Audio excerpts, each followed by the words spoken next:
اور مومن عورتوں سے کہہ دو کہ وہ بھی اپنی نگاہیں نیچی رکھا کریں اور اپنی شرمگاہوں کی حفاظت کیا کریں، اور اپنی آرائش یعنی زیور کے مقامات کو ظاہر نہ ہونے دیا کریں مگر جو اس میں سے کھلا رہتا ہو، اور اپنے سینوں پر اوڑھنیاں اوڑھے رہا کریں، اور اپنے خاوند اور باپ اور خسر اور بیٹوں اور خاوند کے بیٹوں اور بھائیوں اور بھتیجوں اور بھانجوں اور اپنی جیسی مومن عورتوں اور لونڈی غلاموں کے سوا نیز ان خدام کے جو عورتوں کی خواہش نہ رکھیں، یا ایسے لڑکوں کے جو عورتوں کے پردے کی چیزوں سے واقف نہ ہوں۔ غرض ان لوگوں کے سوا کسی پر اپنی زینت اور سنگھار کے مقامات کو ظاہر نہ ہونے دیں، اور اپنے پاؤں ایسے طور سے زمین پر نہ مارے کہ جھنکار کانوں میں پہنچے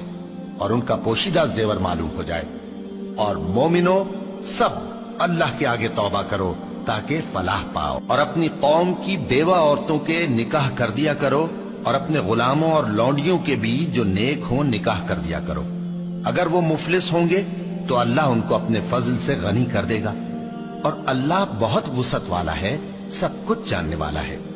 اور جن کو بیاہ کا مقدور نہ ہو وہ پاک دامنی کو اختیار کیے رہیں یہاں تک کہ اللہ ان کو اپنے فضل سے غنی کر دے۔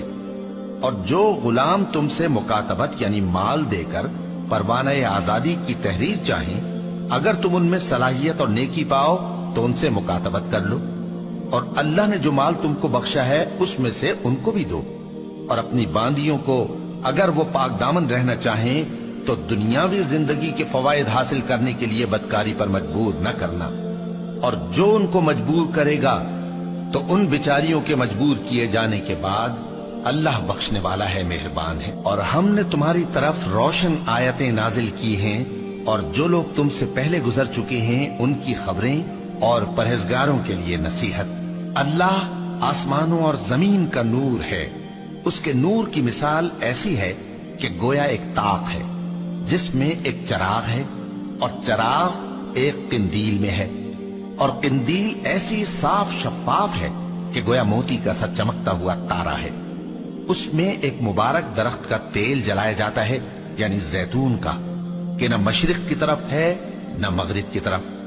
ایسا معلوم ہوتا ہے کہ اس کا تیل خواہ آگ اسے نہ بھی چھوئے جلنے کو تیار ہے۔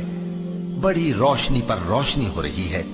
اللہ اپنے نور سے جس کو چاہتا ہے سیدھی راہ دکھاتا ہے، اور اللہ جو مثالیں بیان فرماتا ہے تو لوگوں کے سمجھانے کے لیے،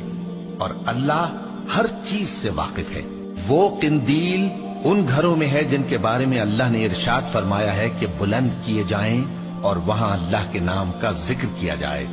اور ان میں صبح و شام اس کی تسبیح کرتے ہیں۔ ایسے لوگ جن کو اللہ کے ذکر اور نماز پڑھنے اور زکوٰۃ دینے سے نہ سوداگری غافل کرتی ہے نہ خرید و فروخت، وہ اس دن سے جب دل خوف اور گھبراہٹ کے سبب الٹ جائیں گے اور آنکھیں اوپر چڑھ جائیں گی ڈرتے ہیں، تاکہ اللہ ان کو ان کے اعمال کا بہت اچھا بدلہ دے اور اپنے فضل سے زیادہ بھی عطا فرمائے۔ اور اللہ جس کو چاہتا ہے بے حساب رزق